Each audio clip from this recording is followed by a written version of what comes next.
Thanks so much for allowing me to share my testimony, because I've certainly been tested.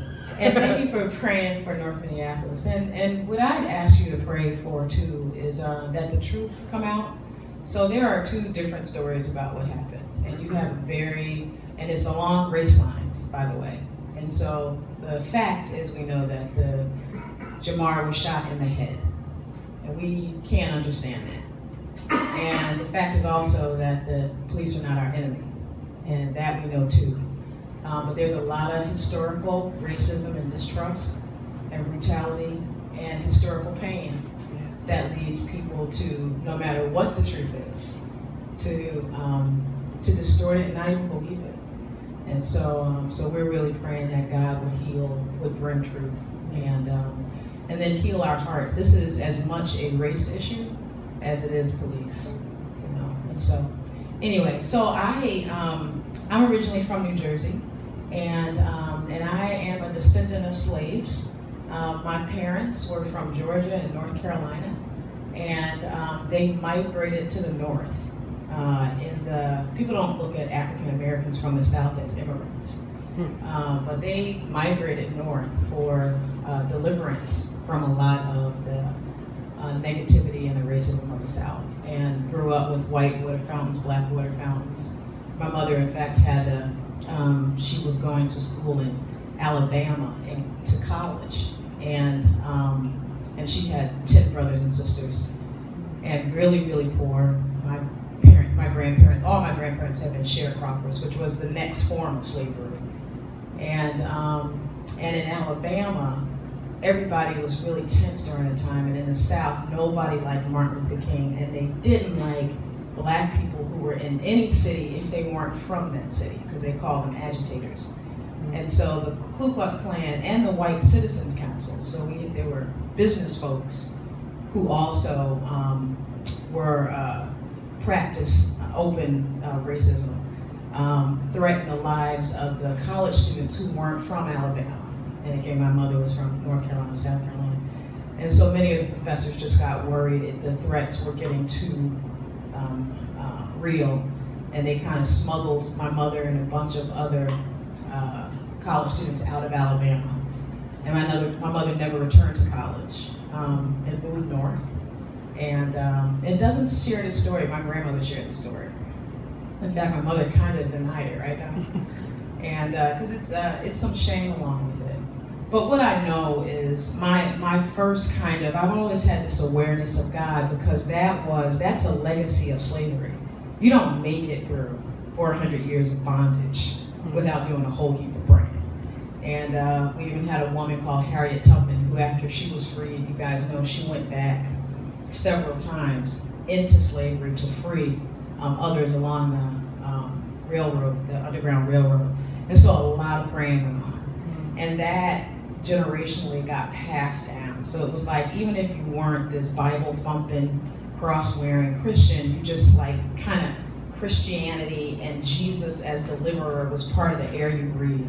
So anyway, so was used to God language being around, but I didn't grow up in church. When my mother and father left the South, they also left the mandatory church going. And so we were in North New Jersey and then Scotch Plains, and we never went to church, but I always just God this, God that. But I also struggled a lot, because I remember trying to read the Bible. I really God, I really want to know you. And I started with Genesis, and I was cool until it got to he begot, she begot, they begot. And then it was and I would always just stop at that point. God, I don't get it. And over the years, I even tried becoming a Muslim. I was agnostic at one point. I was into mysticism, just trying a bunch of things to find God. And during my growing up years, got into a lot of things that now I completely embrace, because it's made me who I am, but a whole heap of mistakes. And then finally, I got desperate after high school. I kept saying, well, when I get out of here, it'll be better. Life will just be better. When I get out of the house, when I go away to college, I'll be happy. And then I got out of the house, went away to college. And then in college, I said, well, you know what? When I get out of college and I get a job, then I know I'll really be happy. And then I got out of college and got a job, didn't like the job, so I said I'm gonna go back to college. And then I'm in grad school, and I said, when I get that job, making like $40,000 a year, then I'm straight. I know I'm straight. And I was praying to God intermittently along this journey of trying different things. And then finally, I moved here to Minnesota, out of grad school in Atlanta, and I had about a $50,000 a year job at 23. I was living in Minnetonka. I had several cars. I was working for Ford Motor Company, and an incredibly nice apartment overlooking ponds. And I stood there one day and I said, "Happy, where are you?" Like, I thought this was it, because everything had said. And anyway, happy wasn't there. Joy wasn't there. Fulfillment wasn't there. And certainly deliverance wasn't there. And I didn't think my life could be there either. At that point, I had gotten completely desperate. And desperation can be really good. And it was out of my desperation of either you deliver me or take me now kind of thing that I finally, started going to church, where I actually met Don. And not that he noticed me for a couple years, but that's another story. I'll tell you that later. Kind of ignored me for all these years. I followed him around the church, but that's a separate story. And but I finally did hear the words of God come through, saying, I am your joy and I am your happiness, and I've always been there. And I kind of look back over my life, and it was like I should not have been alive. Like when I just thought about all of the stupid things I did, and I could see God's hand. And a real, what I needed at that point, because of where I was in my life and out of what I had come, I really needed to know God was there.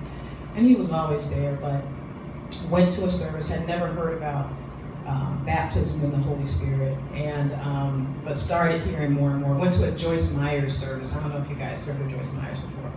And she prayed, if anybody wants baptism in the Holy Spirit. And I was like, at that point, I was just like, I want every single thing God has to offer, anything whatsoever.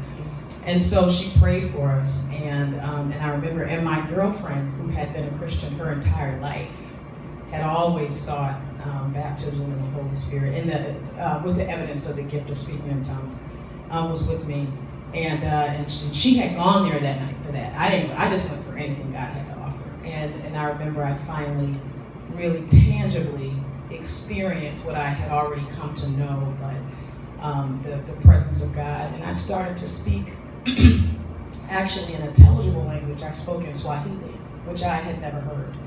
And I kept saying asante, asante, asante, and Abaragani, and a bunch of stuff that I just didn't know. And but I knew, but it was a language. And when we left the session, my girlfriend, who had taken Swahili in college, was able to interpret for me and said that I was saying thank you. Thank you.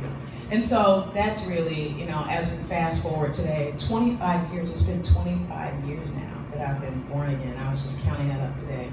In closing, what I'll tell you is that where I am right now is really, I want to mature. Like, I think after 25 years, it's time to grow up. and not have this constant roller coaster of, I want to be better, God. Okay, help me. Oh, God, I messed up. I'm sorry. And then I don't accept his forgiveness that's already there for me that happened 2,000 years ago. So then I walk in condemnation for a couple of days or weeks and feel terrible about myself, and then I'm depressed. And then, okay, now I'm better, and I do it again. And then I'm back around the condemnation cycle because I keep sinning.